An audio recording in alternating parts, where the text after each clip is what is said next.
Hello everyone, मैं दीपक sir DLC education अड्डा में आप सभी का स्वागत करता हूं। आज मैं डिस्कस करने वाला हूं आप लोगों से gift and goods. Gift and goods किसे कहते हैं, ये आज हम लोग इस वीडियो में समझने की कोशिश करेंगे। तो चलिए ज़्यादा देर नहीं करते हैं, वीडियो को स्टार्ट करते हैं।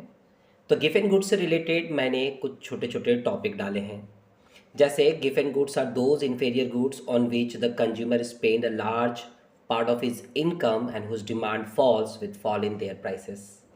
यदि मैं पहले पॉइंट की बात करूं तो पहला पॉइंट क्या कहना चाहता है उसके ऊपर ध्यान लगाऊं मैं, तो सबसे पहले गिफ्ट एंड गुड्स एक प्रकार का इन्फीरियर गुड्स होता है।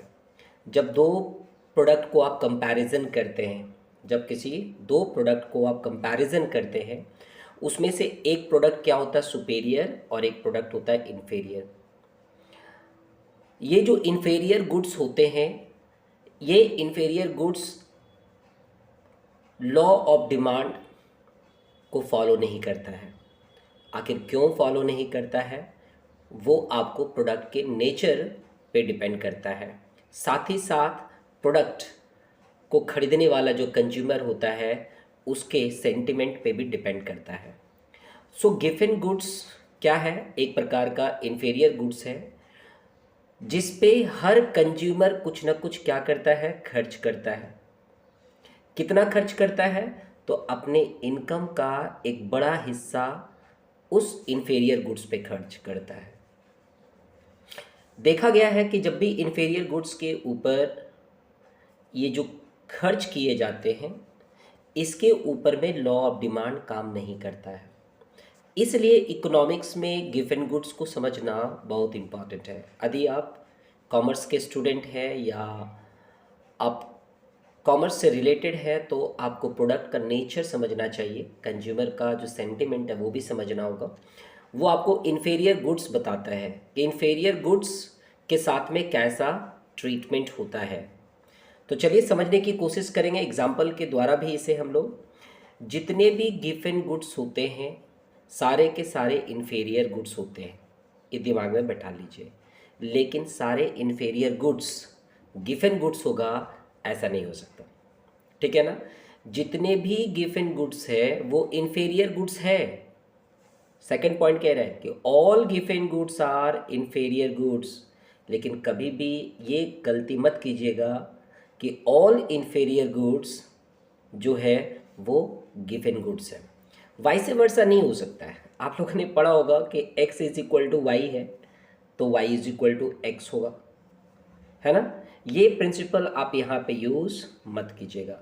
क्या कह रहा है, जितने भी गिफ्ट एंड गुड्स है, जितने भी गिफ्ट एंड गुड्स है, ये सारे के सारे gift and goods inferior goods के अंदर आते हैं। लेकिन जितने इन्फीरियर गुड्स होते हैं उसके अंदर में जितने भी इन्फीरियर गुड्स होते हैं वो सारे के सारे गिफ्ट एंड होंगे ज़रूरी नहीं है, क्योंकि कुछ ऐसे भी गुड्स होंगे जो गिफ्ट एंड गुड्स नहीं होगा। आ रही बात समझ में। तो एक कंडीशन है, वो उस कंडीशन को भी आपको समझना होगा। Demand curve of gift and good is upward sloping. ये क्या कहना चाहता है, इसे भी समझने की कोशिश करेंगे।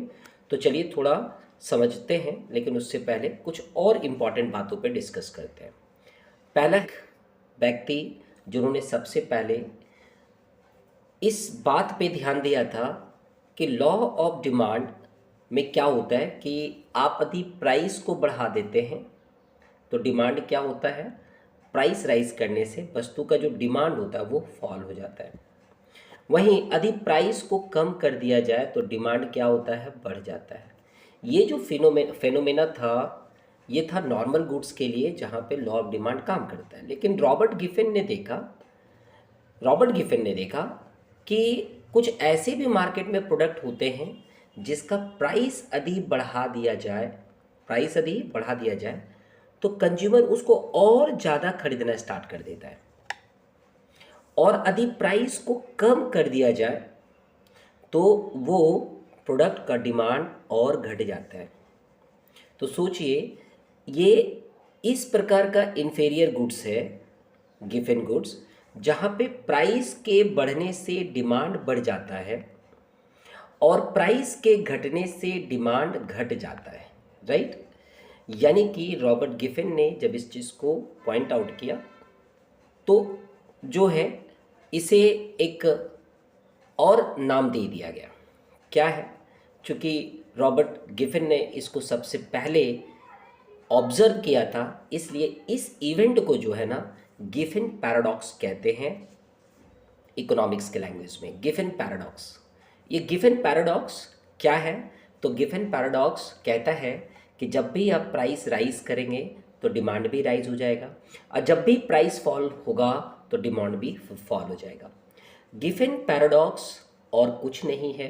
गिफिन पैराडॉक्स में क्या होता है कि प्राइस के साथ, ठीक है, प्राइस के साथ जो क्वांटिटी डिमांडेड है उसका संबंध बताया जा रहा है।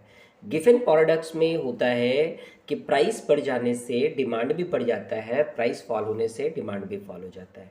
ठीक है, तो चलिए आशा करता हूँ कि जो मैं डिस्कस कर रहा हूँ आपको समझ में आ रहा होगा, और आगे पॉइंट की ओर बढ़ जाते हैं। To understand this it is important to have knowledge about real income and money income. बहुत इंपॉर्टेंट कॉन्सेप्ट है ये। ऐसा डिस्कशन था जो कि मैं गिफिन गुड्स को के बारे में डिस्कस करना चाह रहा था, और यदि आप लोगों को ये हमारा डिस्कशन अच्छा लगा तो प्लीज़ अपने दोस्तों में शेयर कर दीजिएगा। यदि कोई डाउट रह गया होगा तो ज़रूर कमेंट में कर दीजिएगा। कमेंट, आई होप मैं कमेंट रीड करके उस प्रॉब्लम को भी सॉल्व करने की कोशिश करूँगा। अंत तक बने रहें, इसके लिए थैंक यू। Good bye.